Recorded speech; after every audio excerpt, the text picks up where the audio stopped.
একদিকে সাতক্ষীরার জামায়াতের এমপি গাজী নজরুলের একের পর এক অন্তরঙ্গ ভিডিও ফাঁস, আর অন্যদিকে যশোরের এমপি ও জামায়াত আমির গোলাম রসুলের মাদকাসক্ত মেয়ের কাণ্ড। দুয়ে মিলে যখন দিশেহারা দলটি, ঠিক তখনই এবার ধর্ষণ করে এক বিধবাকে গর্ভবতী বানালেন আরেক জামায়াত নেতা।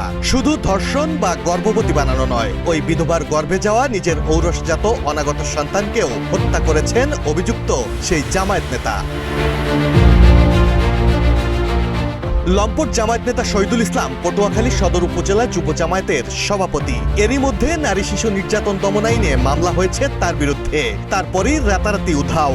বর্তমানে গ্রেপ্তার এড়াতে ভিটে বাড়ি ছেড়ে পলাতক রয়েছেন জামায়াত নেতা শহীদুল।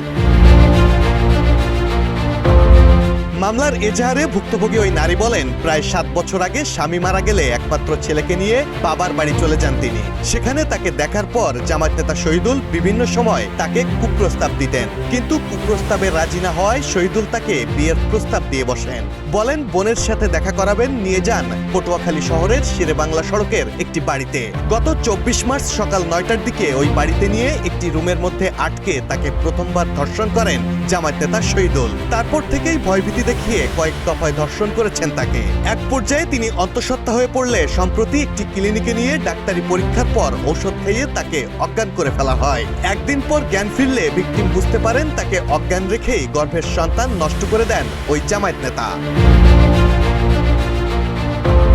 মামলার বিষয়টি নিশ্চিত করেছেন ভিকটিমের আইনজীবী হুমায়ুন কবির। বলেন, আদালত মামলাটি আমলে নিয়ে এজাহার গ্রহণ করে আসামির বিরুদ্ধে ব্যবস্থা নেওয়ার জন্য সদর থানার ওসিকে নির্দেশ দিয়েছেন।